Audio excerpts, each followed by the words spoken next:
Hey everyone, it is Jessica from Jesse Lozano in the morning, and it is time to check out with the week in Geek. I want to start off by apologizing. I'm going to have the sniffles, so my voice is all ick and gross. But whatever, let's get on with the week in Geek. If it's an annoying voice, I apologize. It's just, I hate being sick, don't you? Anyways, let's start off with probably the biggest news of the week, the Doctor Who reveal of the 12th Doctor. It's happening this Sunday in the UK, obviously, on the BBC, and it'll be 7 o'clock UK time, but BBC America will be showing it live as it happens, 2 o'clock East Coast time, 11 o'clock Pacific, 11 a.m. So make sure you tune in for that. Stephen Moffat will be there, obviously, Matt Smith. They said, the BBC has said other doctors and companions from the past and present, so we will see how that goes. Should be awesome! Of course, a lot of rumors. Ben Daniels, Rory Kinnear, Peter Capaldi has been the one that's really shot to the top of the list, so we'll see what happens on Sunday. And speaking of the BBC and Stephen Moffat, one of the his other show from the BBC, Sherlock with Benedict Cumberbatch. I always get that wrong, which, by the way, do you know Benedict Cumberbatch? His fans are called Cumberbitches. So, little known fact. There you go. Oh, not little known, but here, if you didn't know, now you know. Anyways, they revealed a new villain for him this year. It is, and I'm going to get this wrong, and whatever. I'm terrible at pronouncing things.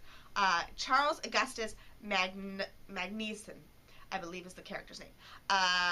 In the Sherlock books, there isn't a character by that exact name, but there is Charles Augustus Milverton, which would be about in the same time period, and Sherlock calls that character the worst man of London, so fans think that that's going to be about that guy, so we'll see what happens. It'll be played by Lars Mikkelsen.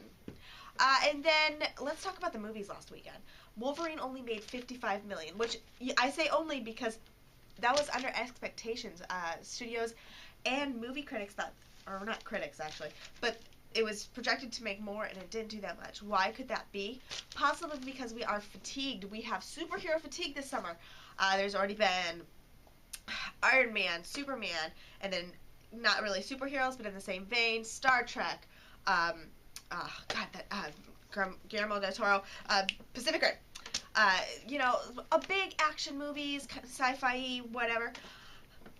It's not, there's been so many kind of superhero, sci-fi things right now that maybe we have fatigue. 55 million still is a lot, but it was under projection. So, but next summer, hopefully, X-Men Days of Future Past will not have that problem. And Bryan Singer, the producer, writer, director, I believe, I should have wrote that down.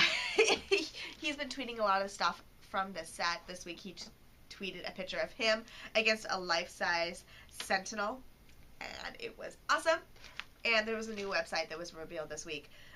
The Trek Industries website was posted, and it's really cool if you haven't checked it out yet. You can learn more about Trek Industries, which is trying in the movie to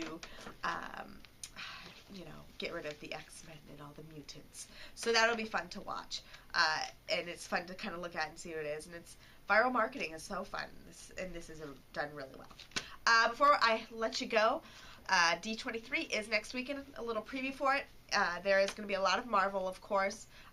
Expect, Avengers, possibly information there. A lot of Thor, Captain America. But the big things are going to be the Avatar and Star Wars. Now, I say Avatar, and obviously Disney doesn't own Avatar, but they do have the rights for the parks. So there is rumors that there's going to be a lot of information and look into what they're doing for the Disney parks, for the land that they're building, the Avatar land that they're building for Animal Kingdom in Florida. So that'll be interesting to see next weekend at D23 in Anaheim. And then also Star Wars will be probably the biggest deal at D23. I'm hearing cast announcements. God knows who's going to be there. There's going to be so many people there. Last week there was the rumor that maybe Zac Efron and Ryan Gosling. So who knows? It's going to be crazy. They've really been able to keep this under wraps. So we'll see what happens with casting with that for next weekend. And then also, once again, back to the parks, they're saying that there could be some reveal as to what new Star Wars attractions could be coming to the Disney parks in the near future. So I'll have all the details on that next week in the Week in Geek. I'm Jessica. Oh, by the way, Star Wars. This week also, John Williams confirmed that he will be working on the music for the new films as he did for the originals, which will be great because his music is always amazing. All right. I'm Jessica once again. This has been the Week in Geek. I'll see you next week.